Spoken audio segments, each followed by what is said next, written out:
नमस्कार, एक बार फिर से मैं आप सभी के सामने उपस्थित हूँ बेहद महत्वपूर्ण टॉपिक के साथ। और जैसे जैसे हम नवाचार तकनीकी की तरफ रुख कर रहे हैं, हमारा समाज उसकी तरफ आगे बढ़ रहा है, वैसे वैसे हम न्यू टेक्नोलॉजी से परिचित भी होंगे और उसका लाभ भी उठाएंगे, लेकिन कुछ नुकसान भी होंगे।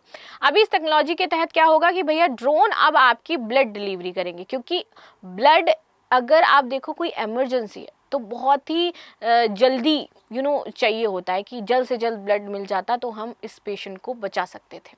आपने कई बार ऐसा सुना होगा कि ब्लड ना मिलने की वजह से किसी पेशेंट की जान चली गई। तो अब यहाँ पर ड्रोन से इन केसेस में ब्लड की डिलीवरी करी जाएगी, और इन केसेस में नहीं, मोस्टली आपके अब ड्रोन से ब्लड डिलीवरी की जो चीज़ें हैं वो चल रही हैं कि ड्रोन आपके ब्लड लेकर के आएंगे और जल्द से जल्द ये जो इमरजेंसी केसेस हैं उसमें इसकी उपलब्धता बढ़ जाएगी।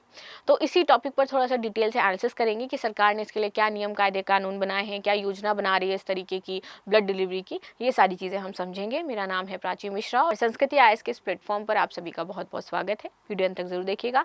एंड मैं यहाँ पर कोई चुलबुल पांडे टाइप बन करके बिल्कुल नहीं आई हूँ। I have some issue in my eyes, थोड़ा सा इन्फेक्शन हो गया है, सो इस वजह से मुझे इसे लगाना पड़ रहा है। राइट, चलिए आगे बात कर लेते हैं। वैसे चश्मा बुरा भी नहीं लग रहा है यार, अच्छा लग रहा है कि नहीं? जल्दी से मुझे बता देना सही लग रहा है नहीं लग रहा है। आगे आ जाते हैं। इमरजेंसी के हालात में क्या ड्रोन से होगी ब्लड डिलीवरी?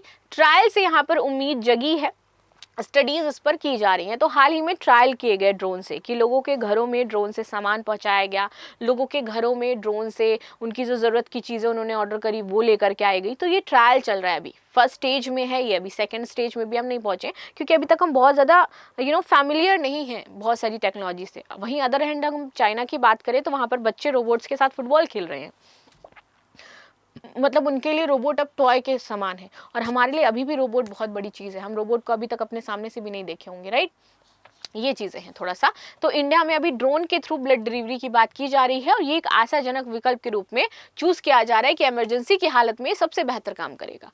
हाल के ट्रायल में खासकर भारतीय आयुर्वेदिक अनुसंधान परिषद आईसीएमआर द्वारा किए गए थे और इसके संभावित लागू को उजागर किया गया। तो हमारा जो भारतीय आयुर्वेदिक अनुसंधान परिषद है उसने इसका ट्रायल किया है।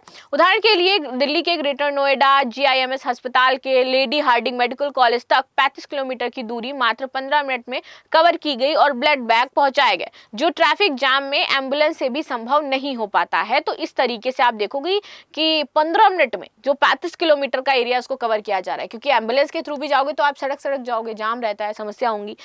ये समय की बचत और इमरजेंसी में जीवन रक्षक जो चीजें हैं उस पर खासकर ध्यान देगी, और खासकर आपके जो बहुत ही पहाड़ी वाले इलाके हैं, दूर दराज के इलाके हैं, तो वहां पर आपको बहुत ही ज्यादा हेल्प देगी। ट्रायल से मिली उम्मीद सफलता। तो आईसीएमआर के ट्रायल में ड्रोन से ब्लड सैंपल की गुणवत्ता बरकरार रही, तापमान नियंत्रण बॉक्स में ब्लड बैग सुरक्षित रहा और ड्रोन व एम्बुलेंस से भेजे गए सैंपल में कोई खास अंतर नहीं पाया गया। तेजी, इंदौर में 23 से 25 किलोमीटर की दूरी 16 मिनट में पूरी कर ली गई, मात्र और मात्र, जहां पर 1 घंटे का टाइम लगता था ब्लड पहुंचने में। तो सोचो हम कितने पेशेंट्स की जान बचा सकते हैं।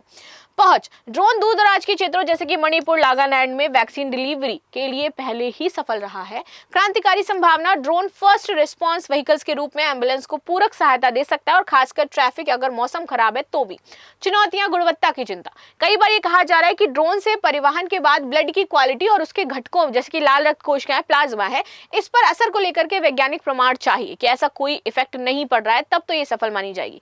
तकनीकी बाधाएं, उचित तापमान बनाए रखना, ड्रोन के पेलोड क्षमता और बैटरी जीवन की जैसी तकनीक यहाँ पर चुनौतियां बनती कि भाई ड्रोन कितनी पेलोड क्षमता वाला, यानी कि कितना भार उठा सकता है ड्रोन, कितने वेट का सामान लेकर के जा सकता है ड्रोन, तो उसको हम पेलोड क्षमता कहते हैं कि वो कितनी है, उसकी कितना लेकर के चला जाएगा, लोड कर पाएगा वो। तो ये भी प्रॉब्लम है कि पता चला बड़ा बॉक्स चाहिए, ज्यादा खून की जरूरत है, अब एक एक करके ले जाएगा तो थोड़ी ना यहाँ पर हमें सफलता मिलेगी। अगर हमें चाहिए कि एक साथ 20-25 बॉक्स चाहिए हमें, तो क्या वो इतना भार उठा पाएगा?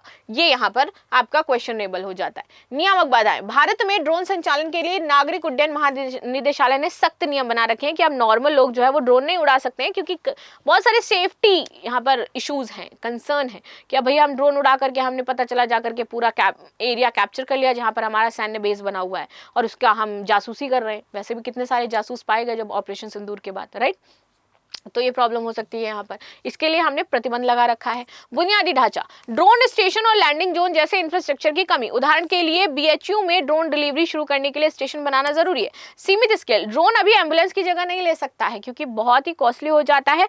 हाँ, हेल्प ले सकते हैं, बट ये नहीं कह सकते इसका पूरी तरीके से पूरक हो जाएगा या फिर इसको हम पूरी फुल फ्लेज अभी चालू कर देंगे, क्योंकि इसमें टाइम लगेगा, पेलोड क्षमता देखनी होगी, प्लस इसकी कितनी उपलब्धता है वो भी हमें देखनी होगी।